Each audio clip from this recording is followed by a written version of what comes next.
대표님, 요즘 인테리어 상담하다 보면 고객님들이 가져오시는 사진들이 다 비슷비슷해요. 그렇죠. 그게 유행이니까요. 사진으로 보면 군더더기 없고 정말 예쁘죠. 그런데 문제는 그 유행 따라 했다가 3년 뒤에 다시 뜨는 집이 많다는 겁니다. 오늘 제가 왜 예쁘게 인테리어한 곳이 3년 뒤에 매물단지가 되는지 그 현실적인 이유를 낱낱이 알려드리겠습니다.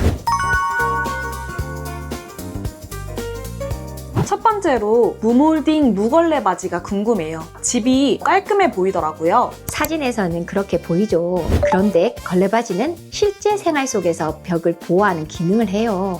요즘 대부분 집에 로봇 청소기 하나씩 있잖아요. 그게 매일 벽을 따라 움직이면서 벽 하단을 계속 부딪힙니다. 아이 있는 집은 더합니다. 장난감을 밀거나 던지기도 하고 식탁 의자나 소파를 움직일 때 의자 다리가 벽 하단에 계속 닿게 되는데요. 이런 충격이 계속 쌓이면 벽지 하단이 눌리거나 찢어지게 됩니다. 결국 보호장치가 없으면 생활 흔적이 그대로 벽에 남기 때문에 몇 년 지나지 않아 보수가 필요해지는 경우가 많아요. 그럼 도장 마감은 어떤가요?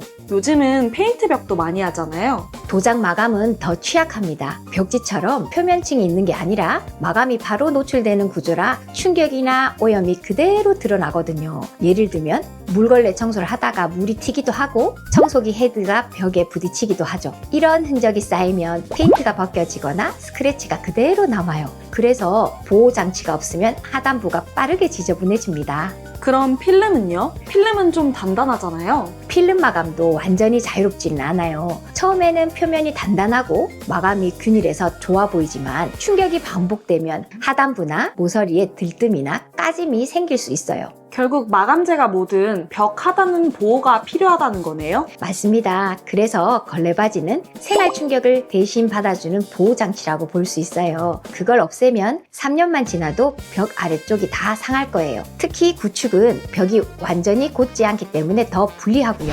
욕실 졸리컷은 호텔 같아서 좋던데요. 금속 마감도 안 보이고 훨씬 고급스러워 보이잖아요. 사진으로 보면 엄청 깔끔하고 고급스럽게 보여요. 그런데 이것도 예쁘다 무작정 따라하면 안 돼요. 욕실 모서리는 생각보다 충격이 많이 가는 위치예요. 청소를 하다가 청소 도구가 부딪히기도 하고 욕실 의자를 쓰는 집이라면 의자 다리가 계속 부딪히게 됩니다. 충격을 받아줄 금속 마감재가 없기 때문에 모서리가 깨지거나 이가 나가기 쉬워요. 처음에는 호텔처럼 고급스럽게 보이지만 몇 년 지나면 보수 공사를 해야 하는 상황이 생기기도 합니다. 요즘은 대형 타일이 고급스럽다고 많이들 하던데요. 네, 줄눈이 줄어드니까 공간이 넓어 보이고 전체적으로 정돈된 느낌이 나거든요. 그래서 호텔이나 고급 주거 공간에 대형 타일을 많이 쓰는 겁니다. 그럼 왜 후회하는 경우가 있나요? 구축에서는 특히 구조가 완벽하게 평평하지 않아요. 벽이나 바닥이 조금씩 뒤틀려 있는 경우가 많죠. 이런 상태에서 큰 타일을 쓰면 그 오차가 그대로 드러납니다. 타일 끝단이 뜨거나 면이 안 맞아서 단차가 생기기도 하고요. 아, 시공이 엄청 어렵겠네요. 네, 시공도 어렵고 보수는 더 문제입니다. 작은 타일은 한 장만 교체하면 되지만 큰 타일은 동일 제품을 다시 구하기 어렵거나 색 차이가 나서 보수 흔적이 눈에 띄는 경우가 많습니다. 그리고 큰 타일은 한 장에 응력이 집중되기 때문에 특정 지점에 충격이 가면 타일 전체가 금이 가는 경우도 있습니다.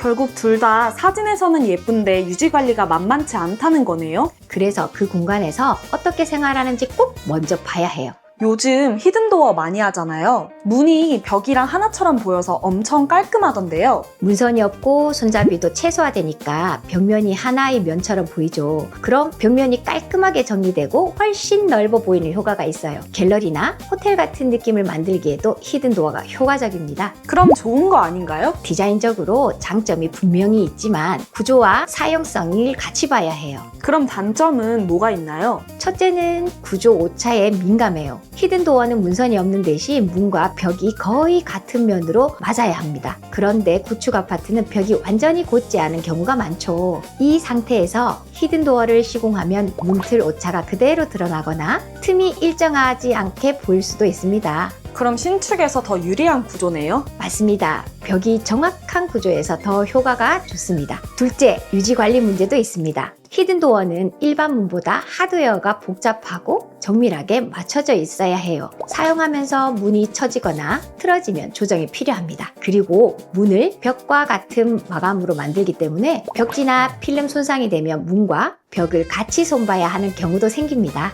정리하면 히든도어는 디자인은 좋지만 구조랑 누가 쓰는지를 같이 봐야 한다는 거네요. 유지관리 난이도가 높고 사용성에 불편함이 생길 수 있기 때문인데요. 무조건 유행이라고 적용하기보다 그 집의 구조와 생활 방식에 맞는지 먼저 판단하는 게 중요합니다. 대표님, 요즘은 거의 다 대면형 주방 하잖아요. 거실 보면서 요리할 수 있어서 좋아 보이던데요. 예전에는 주방이 음식 만드는 작업 공간이었다면 요즘은 가족이 모이고 대화하는 공간으로 바뀌었죠. 그래서 주방을 벽 뒤에 숨기기보다 거실과 연결하는 대면형 구조가 자연스럽게 많아진 겁니다. 고객님들은 어떤 면에서 만족하시나요? 첫째, 공간이 넓어 보입니다.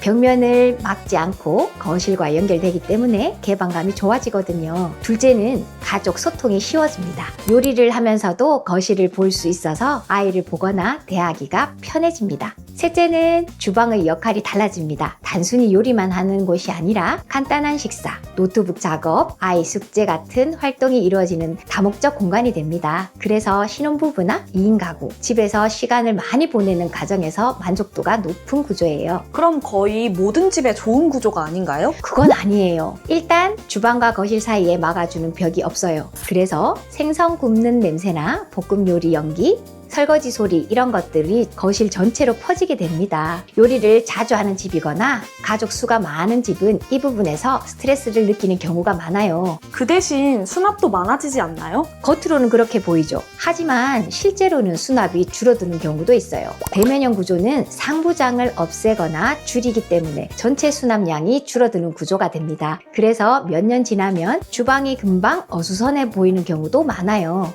근데 요즘은 아일랜드에 수전을 넣는 게 더 고급스럽다고 하던데요. 아일랜드에 수전을 넣으면 거기가 바로 설거지 공간이 됩니다. 그러면 설거지 그릇, 세제와 수세미 이런 것들이 거실에서 그대로 보이게 되죠. 처음에는 카페 같은 주방을 기대했는데 막상 살아보면 거실에서 설거지 더미가 보이는 구조가 되는 겁니다. 또 동선 문제가 있어요. 냉장고, 개수대, 조리대 이 흐름이 자연스럽게 이어져야 하는데 무조건 대면형으로 만들다 보면 이 동선이 길어지거나 꺾이는 경우가 있어요. 그러면 요리할 때마다 이리저리 움직여서 오히려 불편해집니다. 주방 역시 생활 방식이 중요하다는 거네요. 모든 집이 생활 방식이 같진 않아요. 요리를 자주 하는 집, 수납이 중요한 집 이런 경우에는 다른 구조가 더 맞을 수도 있어요. 그래서 저희는 유행보다 어떻게 생활하는지 먼저 봅니다. 유행은 2, 3년마다 바뀝니다. 하지만 집은 10년, 20년을 살아야 하는 공간입니다. 그래서 저희는 그 집에서 어떤 생활을 하는지, 어떤 동선이 필요한지,